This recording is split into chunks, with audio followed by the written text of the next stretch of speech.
Hi, this is Paisley Trees. This is Dr. Crow. And today we're playing our second episode as Sultan Saladin as Arabia. Arabia. Yes. Very nice. And we just got our golden age. Yes. So this one we will pick monumentality. Despite the fact we have zero faith right now. Yeah, we're very faithless at the moment. It's the faith is coming, you know, and yeah. I think that actually works with the topic we're gonna speak about today, right? Yeah, for sure. I think today we'll talk a little bit about early Islam. Again, we are not theologians. Yes. We are not jurists. We are not philosophers. So if those kind of questions, I defer you to Your local sheikh. Local sheikh, 1,000 years of scholarship and exegesis. And There's many hermeneutics. YouTube sheikhs you can ask. Some better than others, probably. Some meme-worthy ones, Yeah. some serious ones. Some serious ones. But we'll just give a general, very brief historical overview to kind of situate us going into the next epoch, which will be the Umayyad dynasty. Right. So where do you want to start with the beginning of Islam? Well, let's just start a little bit with the Prophet's life. He was an orphan. He lived with his uncle, Abu Talib. And then, you know, as I mentioned earlier, a very respected guy, you know, real like pillar of the community, but also, and maybe this is a little bit of a back projection, but also very dissatisfied with the way culture was in Mecca at that time. Right. So he'd always go to a cave and a mountain nearby for these kind of meditative retreats. Right. So it's very sort of skeptical of the way that religion was practiced, or the way that cultic practices were conducted in Mecca, and was very skeptical and tried to diffuse tensions between clans. Right. And so this is in Mecca, right? This is in Mecca. And what years are we talking about? We're talking about the early 600s. Yeah. Yeah. And let's see. So I'm trying to get Antananarivo here. Okay. I don't know why I moved that way first. I thought it'd be like less penalty because it's not a hill and forest. But anyways, there's a builder in my way. I go a long way around. Yep. Yeah. Thanks a lot. Yeah. And so how are some of the ways we know about the Prophet's early life? We know a lot about it from biographies, but they're mostly very late. Right. How late? At least a century, and we know those through editions that are from a century later, and we know what is missing from another edition that's another century later. Right. So we're talking about hundreds of years. But a lot of the stuff was preserved in oral tradition, and of course in the Quran itself. So because of that, we have a pretty good idea. Yeah, and so the Prophet's life is kind of split up between his time in Mecca and his time in Medina, right? Yeah, for sure. And the Quran itself, scholars divide it between a Meccan period and a Medina period. Yeah, and so a hot tip, if you're ever trying to read the Quran, start with the chapters at the end and move your way forward through the chapters towards the beginning. Why is that? Do you know why? Well, the first ones are much shorter. It goes from roughly, it goes from shortest to longest. Right. But also, I know a lot of people, like when I was a kid reading the Bible, I'd always skip to Revelations because it has all the, you know, apocalyptic stuff. Yeah. And the later verses of the Quran are more apocalyptic, but they were actually earlier, right? They're actually Meccan verses. Yeah, kids just love the apocalypse. That's what they're looking for. I am a little concerned that these warriors are coming towards me, so I'm just selling everything I can, and maybe I should get a slinger. I am not prepared for a war. No. I cannot defend myself in any ways. A 10 defense city, no. Yeah. You got a battering ram there too? Well, that's not useful because I don't have walls. Maybe I should work for walls next. Yeah. But, you know, maybe it helps the content because war is a big part of the Prophet's life. For sure, yeah. I mean, the Prophet, you know, was not just a kind of religious leader, but was also, because of the way the political circumstances of the early Muslim community, also had to be a leader during wartime as well. Right. And we see how, when this is narrated in the Quran, we see how tactics had to change, right? Because of the way that just warfare was changing in that period. So There's many battles after the emigration to Medina. We see these friends with Yeah, us. yeah. You want to okay. be friends? You want to be bros? Maybe not. Wow, wow. Wow. What is this inter-Islam What happened to hate? solidarity? Yeah, you're supposed to be my brother in faith. What do? I don't want to like redirect my sources to war. Right. But maybe Hamiko can help out enough. We'll see. Oh God. But yeah. So what else is there to say about? Yeah, so for example, when after they emigrated to Medina in 622, sorry. I'm so late modernist. I'm Yeah, like 16. 1620. I immediately say 16. Yeah. In 622, there's many years of warfare between Mecca, which is still controlled by the polytheistic clique, and Medina, which is becoming a prototype for a Muslim society. Right, but as you mentioned, there's a large Jewish community Yeah. in Medina, right? For sure. There's a large Jewish community, which, begins with a lot of fraternity, then there's a lot of rifts that happen, and then there's attempts at reconciliation later on. But during this war of Medina, with Mecca, one of the things that they do is they construct earthen fortifications around Medina. Right. So trenches.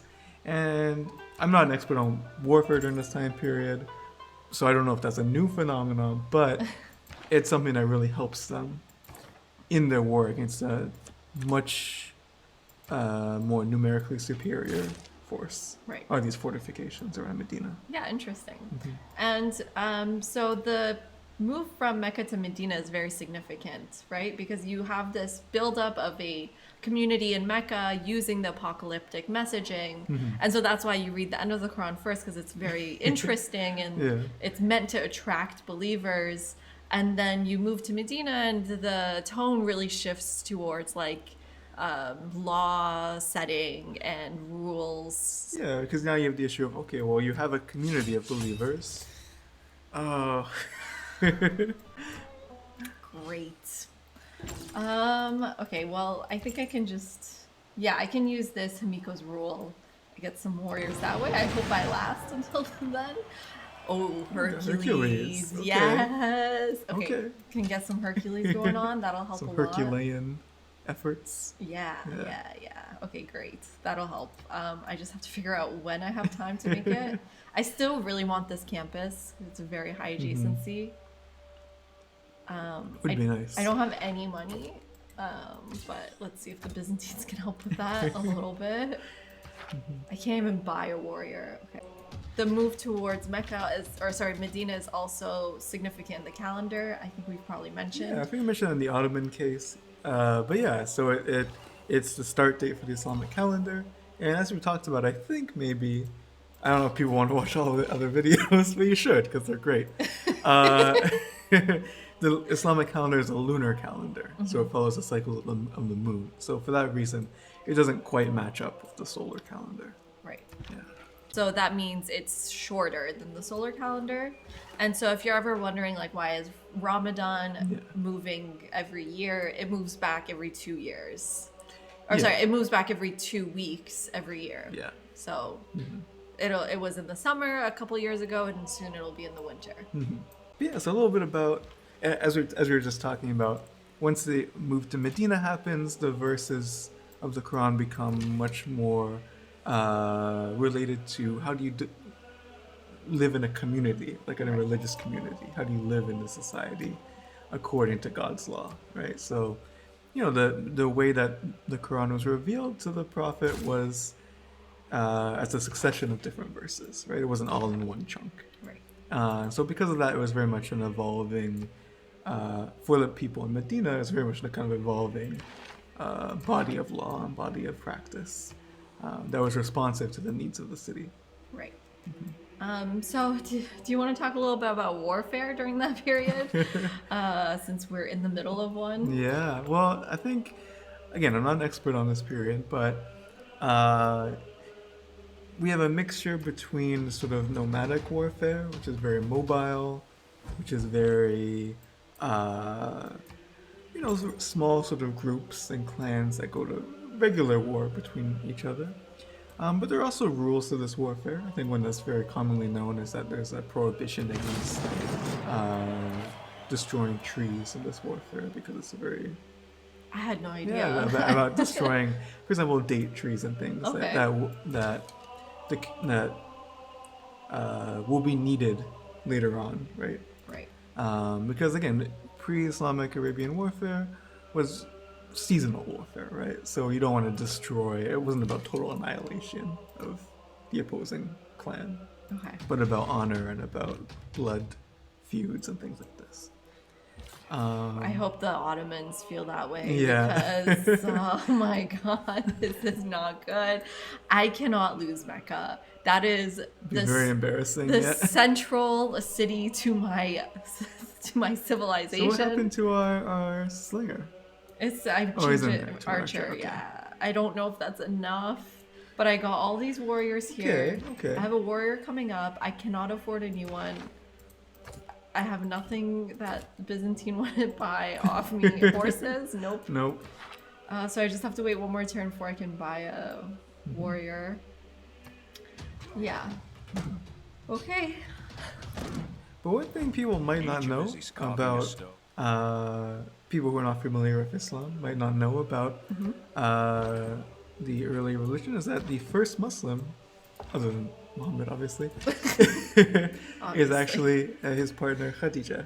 Yeah. She was a very established, quite important widow from the merchant families in Mecca. So she was the first convert. Abu Bakr, who will be the first caliph after Muhammad, was the fourth convert. Controversial. Yeah. From the Shia side of things, a little Yeah. controversial. But so Abu Bakr is the leader of Arabia in Civ 3. Right. Um, We never looked that up, but yeah, I'm pretty sure. we're about sticking that. with that. I'm pretty sure about that. There's a Okay. thing in Civ 3 where it's always just like the first person. So like Osman was the leader of the Oh, interesting. Ottomans, even though like we don't really know that much about Osman. Okay, my city's still okay. Okay, barely. And it's healing, because no, it's not healing. I thought they moved away. I think I'll be okay. I have all of these warriors. Yeah. I may have to sacrifice some of these warriors, but that's a sacrifice I am willing to make. And then let's get Singapore on our side too, maybe. That's a good idea. Yeah, maybe I can get more warriors. I mean, good thing we got. I didn't want Himiko at all, but thank God we got her. Yeah. Maybe I need to come in here to take some hits. And then, oh yeah, so this way we can get one envoy with Singapore, and then we just need Himiko to give us one more, and that'll be good. But yeah, so in between the years of the emigration, so 622, and when Mecca was finally absorbed into the Muslim state, which is 630, so there's 8 years there, and there's years where it's really back and forth, right? Where the Muslim sides are defeated at times, then they push forward, and they recover. So it really is a very, very turbulent time. Right. But it's also this time when these sorts of connections that will be really important later on are developing, right? So, That's so close. Stop. my I God. should have bought the warrior. I was like, I'm fine. Stop. I don't want this. I hate how they're derailing my game like this. No, I'm not doing it. You're not doing it? I'm not doing it. Okay. I'm gonna survive without this. Very close, though. I know, to we're very losing. close to dying. I know. I'm not gonna do any more settlers until I get my government plaza building up. I'm just gonna buy tiles. I'm gonna waste my gold buying tiles. And then I'll just do something like that. Yeah, that's fine. Okay, so let's see. How bad was the damage? It's fine. I'll be okay. I just need to look. Here, we'll get this guy. Yeah. I mean, okay. Don't promote. You gotta kill some people for. I'm sorry. No, I'm gonna promote. Let's go like. Okay. Yeah, Well, first let's see what I can kill with these. That's good. And then I can kill here. Okay. Yeah. See, and I can even promote, but I won't do it. Don't do it. And then kill here. Okay, not bad. Yeah, there we go. See, everything's fine. Good thing we built that trench. Yeah, I could use some walls, but I don't think the production's good enough. 13 turns. Okay, let's see. I have another warrior coming, and then let's settle here. That'll help, give us more envoys with Antananarivo, which hopefully they don't flip. Like, I actually really need them. Yeah. Until I sacrifice all their warriors. Yeah, we did just found Damietta, which I don't even think is really an important city. I'm not sure why it's on the list. I think it's important. One of the crusades is against it. Oh, okay. Yeah. There we go. We got some era score at least. And we found another hero. Okay. Right. I gotta work towards Hercules after the campus. Right. Oh yeah, and then maybe I can buy a builder in here. Or a warrior? No, I don't need a warrior. Okay, alright. Do I purchase? Okay, I purchase a warrior here. Great. And then I have the card plugged in where if I send an envoy, I can get 2 envoys. So maybe, here's my idea. What if I get Valletta on my side, and then I can just buy the walls? That'll be a lot faster. That's true. Hopefully, I don't know how much faith that is, but... We got 80 faith for... it's building. We're getting there. Yeah. And then they have like nothing but farms to pillage. I don't know how they came at me so hard. Like there's nothing I can actually pillage here. I mean, they're building stuff, so maybe soon. Okay. Yeah, so Khadija is a very interesting character, and a lot of the first female believers are really significant in sort of the history of Islam. Yeah, absolutely. I mean, this is one of those things where the history of early Islam really is a history of very important, crucial female figures as well as the male figures. They're on an almost equivalent. Mysticism. Oh, did I already get my envoy? Okay, that was quick. Okay, wait. This is... Oops. What did I do? Oh, sorry. I clicked the wrong place. This is really crucial. This is literally at the best time possible. Are you kidding me? And I can afford it? Oh my god. Do it. Nice. Yes. Safe. Yes. Keep it safe. Oh my god, that was literally perfect timing. Yes. Okay. I can even promote now. Should I do it? Yeah, do it. Why not? Do it. Okay, yeah. They can't hurt me anymore. It's over for them. They can't hurt me. Okay, let's move back here, try to save some of these warriors. Amazing. Great, I think we're good here. Yes, it's I pretty wonder, good. should we push forward now? Because, like, we don't have that many guys, but... We have we have a lot of warriors, but they're not mine. Let's get Hercules and then we can push forward. Okay. So, yeah, the women of Islam. Yeah, for sure. And so they're very important theological figures, very important political figures. And I think this shows in the sort of most important, or maybe second most important architectural site for Islam, which is the House of the Prophet in Medina. Yeah, for sure. So you know more about this than I do, but... Yeah, I mean, the connection is that the woman would live in that house, but it was also the place of prayer. So it's considered the first mosque. And also it sort of set the standard for what mosques will start to look like later on in, the 8th and 9th centuries. And it's really interesting that the Kaaba doesn't become something that's copied. It doesn't become the main architectural sort of example, but it's the House of the Prophet.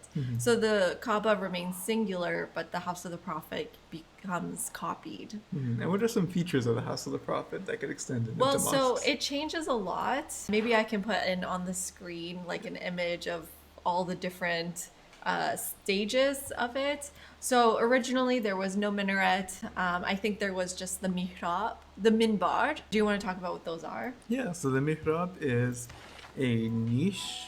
Usually a niche, it can just be a flat surface, but usually it's marked out in some way, which points towards the Kaaba in Mecca.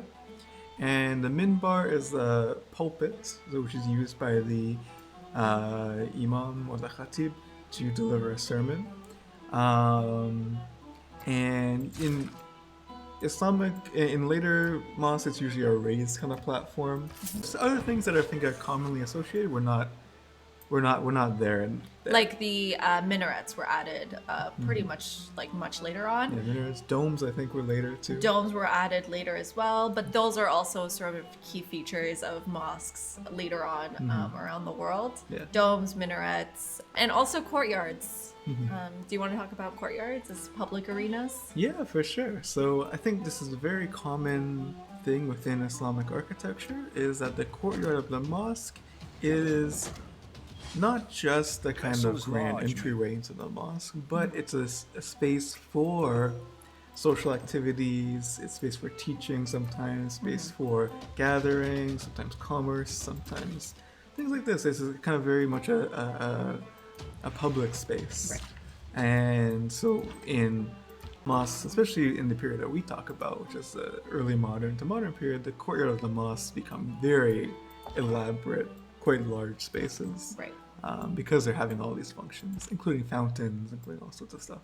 Yeah, fountains for ablution. Ablution. I feel like every episode, Ablution. every episode is what word do I not know how to pronounce?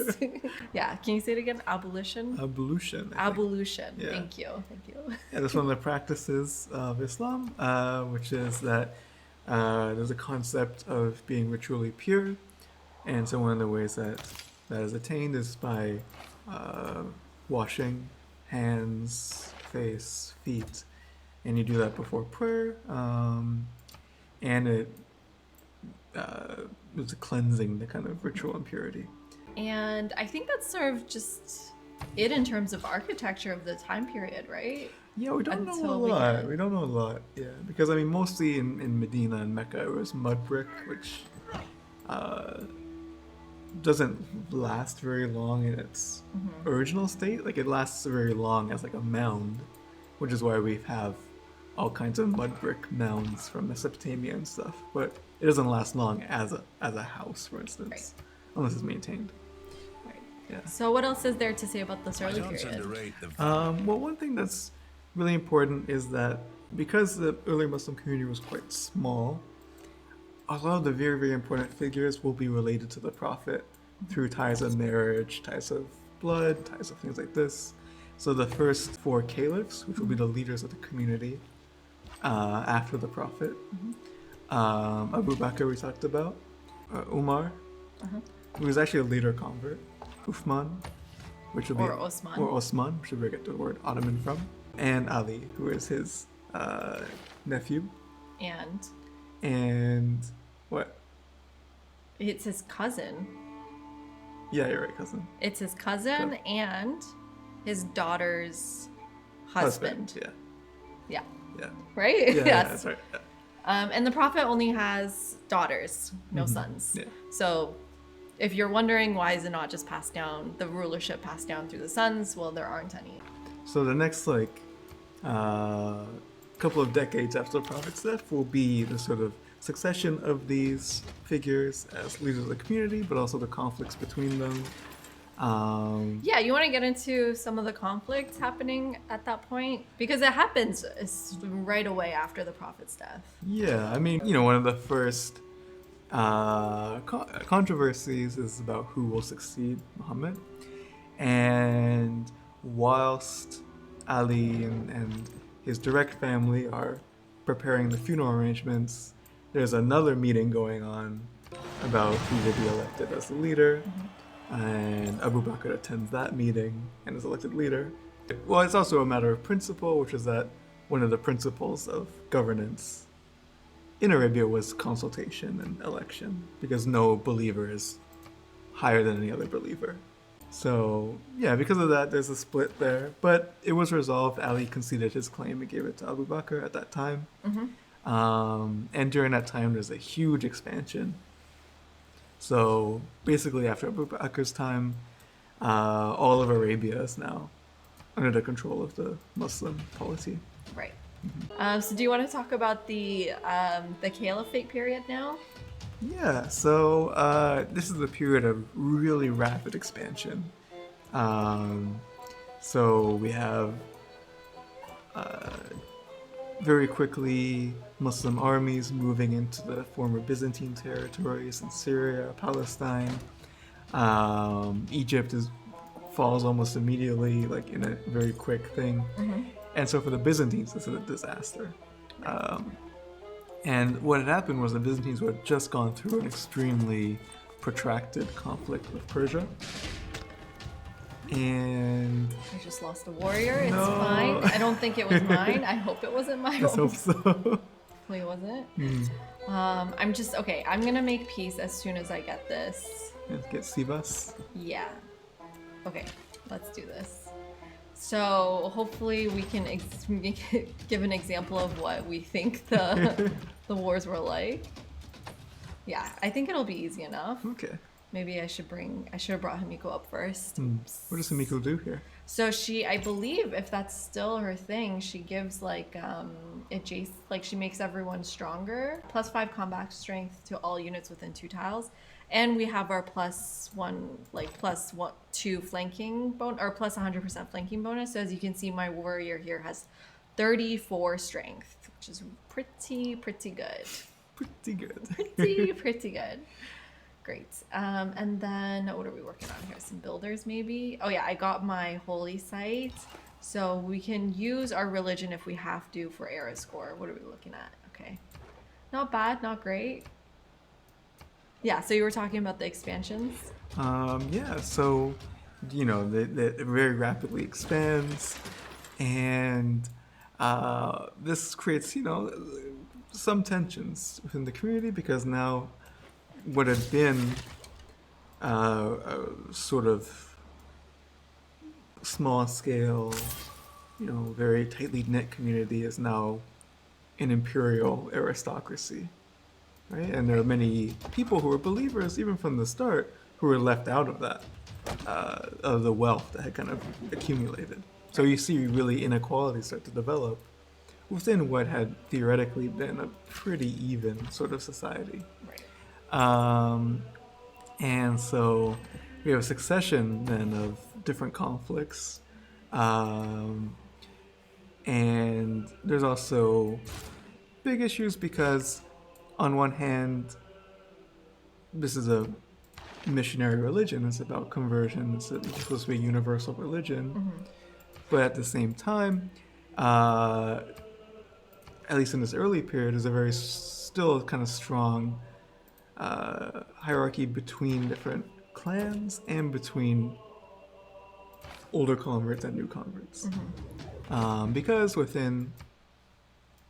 Do we get that piece deal? No, I'm not taking it. I need, okay, wait, I think this turn literally, I can get this. So do you want to finish your thought?